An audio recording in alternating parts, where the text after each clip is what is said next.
acceptable offering to you, our rock and our Redeemer.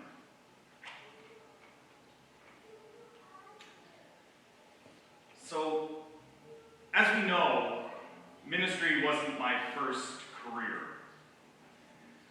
I, in fact, went to study electronics engineering at college. Now, electronics engineering doesn't deal with the big power grids or the high voltage AC or anything like that. In fact, it's all the tiny little stuff that electronics engineering works with. The microcontrollers, the little computer chips, all of the circuit boards and that stuff.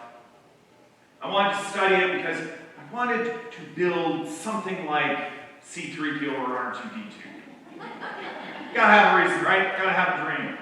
I wanted to build something, a robot that was intelligent. Well, then I got a job. Job really wasn't going that way. They didn't seem to be interested in intelligence. I went back to university. Or I guess I went to university for the first time. I started in the computer science program. I wanted to specialize in AI, and again, let's build that machine. As I was at university, though, I took a course in cognitive science, and I got dissuaded from that. There was some discussion that, look, just because we make a machine that thinks like us doesn't mean we've solved what it is to be intelligent or anything like that. So we can go back. I hear a lot of tittering back here. But this idea that we can build a machine that is intelligent, that might happen, but it won't necessarily be like a human. And somehow that all led to me being here, which led to me being here today to talk about AI. All that to say, it is a little bit of a geek passion of mine, and I could seriously go on for quite some time. But we've got Diane with the Shepherd's Crook, Colin's ready to play me off, so hopefully we're out of here by dinner time.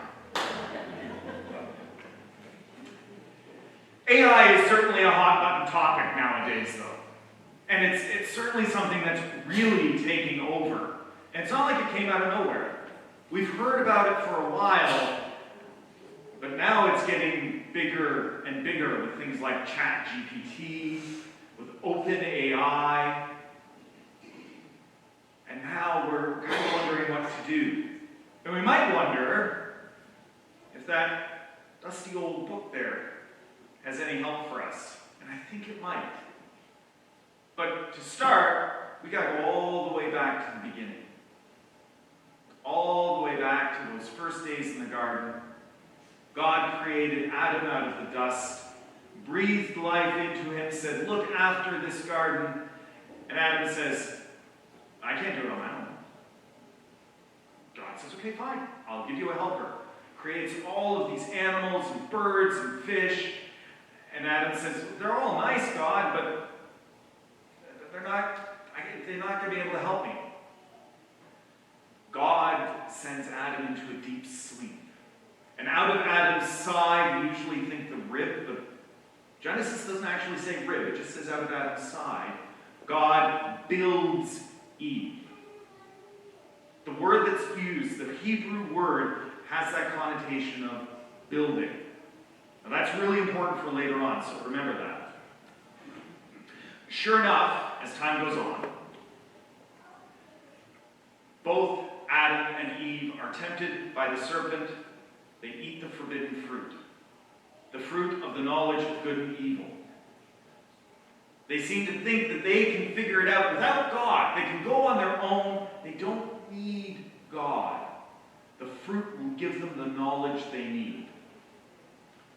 Well, God finds out about this, because all of a sudden they start wearing clothes. And they are kicked out of the Garden of Eden. They're sent out into this very difficult, barren wilderness. Despite this, though, God is still with them, and they have children, Cain and Abel.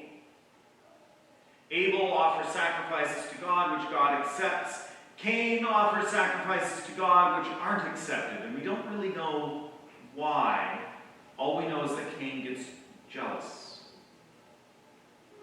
Cain gets envious. And Cain commits the first murder and kills his brother. God finds out about this because, God sends Cain away now. And Cain's worried. He thinks, well, if anyone finds out that I've done this, they're going to come after me. God says, don't worry. I will take care of you. God's always promised to take care of humanity. God provided this garden with plenty in it. Then when they were kicked out of the garden, God provided them with children. Now God is providing safety for Cain, and yet Cain doesn't really trust God. And Cain builds the first city in the Bible. Cain doesn't trust God, and that's why cities get built. And when you look at cities in the early Bible, you find that they are not generally good places to be. A few generations on, we meet Lamech, one of Cain's descendants, who is just so much worse than Cain. He kills people for looking at him wrong. And he figures, well, if God's going to protect Cain, God's definitely going to protect me. He never says that, but... And yet we hear about Lamech's 3 children. There's Jabal, who is one of the first people to herd livestock. Now, herding livestock, that can be really beneficial, of course. It helps to feed cities with the meat and with the farming that goes along with it. But there can also be some problems with herding livestock. That, hey, I need all this land to herd my livestock. Can you get your stuff off of it? And it can start these disagreements, these wars that happen. We hear about Jubal, the first musician, creates all of these musical instruments. And music, what a wonderful thing that can be. It can uplift us, but it can also really drive us to passions. It can be really disruptive sometimes if it's not used right. Finally, we meet Tubal-Cain, the first blacksmith, who creates tools, axes to clear land for farming, axes to help to carve the trees up so that you can create musical instruments. But just as they can be used for all of those good things, they can also be used for war. And so you have these 3 kids, Jabal, Jubal, and Tubal-Cain, who have all created these things that can be used for good or for evil. And we're not entirely sure what the outcome will be. We hear later on about this crowning achievement, Babel. We're going to build a city and we'll never be scattered. We're going to build it right up to the heavens and we'll be like God. And what does God do? God says, no. And God scatters them. The very thing they were trying to avoid, God does it to them. We hear about these cities in the Bible and they sound like they're not good places. Especially the early cities in the Bible. It's not until the end of Genesis we hear of a city that's anywhere near redemptive. Up until then, every time a city is mentioned, it's bad news, bad news, bad news. And in the same way, today, when we hear about this AI thing, we sometimes hear bad news, bad news, bad news. We've created these pieces of software and these algorithms that can solve problems on a massive scale. We can say to these pieces of software, hey, I need you to write me a piece of news, write me a news article, write me an essay or something. And this machine can just come up like that. The drudgery of actually putting words together becomes so much easier. But we don't know where this is going to be. We don't know where this is going to lead. And historically, 2 of the biggest driving factors, the military and commercialism, tend to drive the development of technology and tends not to work out so well. And we might be worried that they'll seize on AI and do the same thing. Now, there is some good that can come from AI, don't get me wrong. I remember when I was looking at the AI program at U of T, they were showing us a video of a piece of software helping someone with dementia remember to turn off the water. Sometimes they would go in to wash their hands and they'd walk away and the sink would still be running. And this piece of AI would remind them, you left the water running, do you want to turn that off? Something which can be really helpful. We hear about AI helping people who have attentional difficulties to stay focused on tasks, to help plan their day so that they can get the best work done.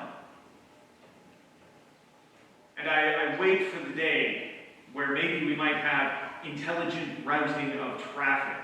How many people, we know this, right? How many people have come up, they've been driving along, they come to the end of Balmoral here, right in front of the Rogers building, and how long do you wait for that light to go green? Forever? Forever. I don't know which way is which. I get turned around. It's that way. Rogers is that way. And it takes forever. And that's the way I go home every day. It takes forever. Or what about, maybe you've been driving along Dixie, the other road, and at some point, the light at the end of Balmoral goes red, you have to stop, but there's no traffic coming off Balmoral. Wouldn't it be great, maybe not those intersections, but we've all been at an intersection where that has happened, and wouldn't it be great to have AI actually earn its keep and route the traffic, so if there's no traffic waiting, don't turn the lights. And if the traffic's been waiting too long, turn the lights. Wouldn't that be great?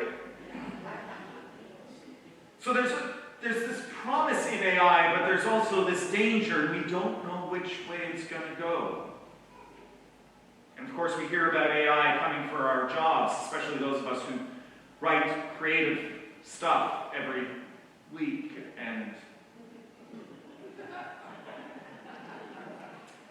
Or we hear about deepfakes and propaganda and how AI can make it very difficult to tell fake imagery from real imagery. And think what that could be. Oh, hey, I saw the Pope riding a Harley. Okay, maybe that's not so bad, but we could think of other places we might not want to see our leaders doing, or our leaders at. So, AI, there's this promise, and there's this danger. And we're at a point now where we don't know which way things are going to go. And some of us might be very rightfully worried. Okay. We heard about these new cities in the Bible, and they started off no good. But then as we go to the end of the Bible, that very last chapter, we hear about the New Jerusalem, the city of God coming down to be among us. And it turns out that these city things, they started off badly, but they ended up being really good things. And that the new place where God will be to be with us, and where we can go to be with God, it's going to be a city. God can take anything that we make and make goodness out of it.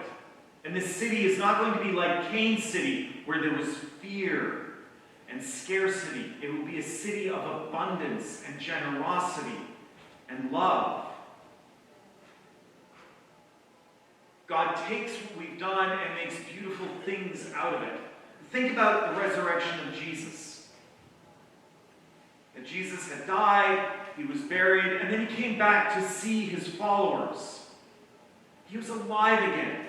He was a corporeal, living, real body. He ate fish in front of them. But it wasn't that everything had gone away. He still had those holes in his hands. He still had that hole in his side. But God had taken all of the bad things and done something new, done something incredible, done something to say, I am the last word. And that we don't need to fear what's coming. Sometimes when we read Revelation, We read it too much in a Good Friday point of view. We read all of the horrible stories at the beginning, all of the cataclysm, all of the disease and pestilence and all that stuff. We read all of that in the beginning, and it really worries us. We're kind of at that Good Friday phase. Hello, sir. And yet, do you want to go see Mommy? You want to go see Mommy? Okay. Go see him. And yet, all of these things, they end up being so beautiful. We end Revelation not on a note of desolation and despair, but we end it on a note of hope and promise. And it's kind of that Good Friday, how Revelation starts off, all of the bad things, all of the horrible things, but it ends on Easter Sunday. It's a great way to summarize the whole story of the Bible. That we start off on that Good Friday of being sent out from the garden, and yet we end on this beautiful Easter Sunday where God comes to be with us and we can be with God. And our faith is going to be a mirror of our values. Do we live in the promise of that Easter Sunday? Do we walk and work in the world with the hope of that Easter Sunday? Or are we consumed by fear like Cain, and we build a city that nothing can get into? Faith shaped how Lamech's children's gifts were used. Faith enabled Jabal's livestock and his farming to help feed millions. Faith helped Jubal's music to lift up our spirits, to bring us closer to God. And faith helped shape Tubal-Cain's tools to be used to build and for construction and for making good things. The Bible characters, they didn't know what things were going to look like down the road. The apostles, on Holy Saturday, right in between Good Friday and Easter Sunday, they didn't know what was coming. I mean, even on the morning of Easter Sunday, they didn't know what was coming. But sure enough, they saw how things ended up. They saw the hope that was coming. And so we know that God will use everything for the good. We can live faithfully with this AI thing that is being developed. Faith will be a mirror of ourselves. As Jesus said in the Sermon on the Mount, wherever your treasure is, there the desires of your heart will be also. Do we work with AI with the hope that it can be something good? Or do we give up and think that nothing good can come of it and interact with it in fear? How we use AI will reflect our values. So what values will we reflect? Ryan Barton, who's the executive director of the Vervaeke Foundation, which works on meaning crisis and cognitive science and AI, he talks about loving up AI. This need to be concerned about where AI is going, about the well-being of the AI, if you will, and help to build it up to its fullest potential. What can we do as everyday people? Become great scholars in AI and learn all about Boltzmann machines and quantum computing and language of thought? Well, no. But how we use AI, how we might use our smartphones and our smart devices to help build us up, to help build up our communities. Can we use it that way? I think we can. I think as followers of Jesus, we are called to interact with this new technology and to help it be the best that it can be. Because it's going to start off in this really weird place and we're not going to know where it's going to go. And it might start off with some really painful changes.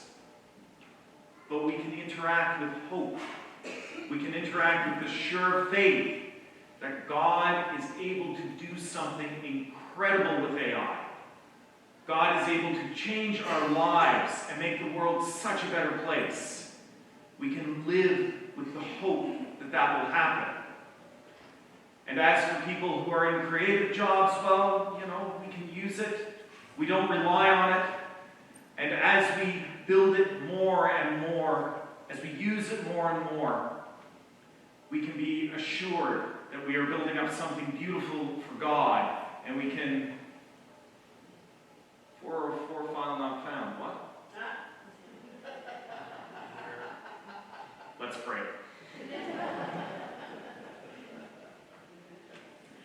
God of hope. Sometimes we fear the future. We fear what it may have in store for us. We give thanks. We give thanks for that Easter story, that even through the terror of Good Friday and the stillness of Holy Saturday, you came to us in the glory and the beauty of Easter Sunday to show us a world of hope, of faith, of love. And that you are still with us today, helping us to build that world. And so God, through all of the confusion, all of the strangeness that AI will bring upon our lives and upon our society, help us to interact with hope. Help us to love up this new technology. Help us to love up one another, that we can live in faith and that we can use this as something beautiful, as something that will help us to come closer to you and realize that you are always coming closer to us. In Jesus' mighty name we pray. Amen.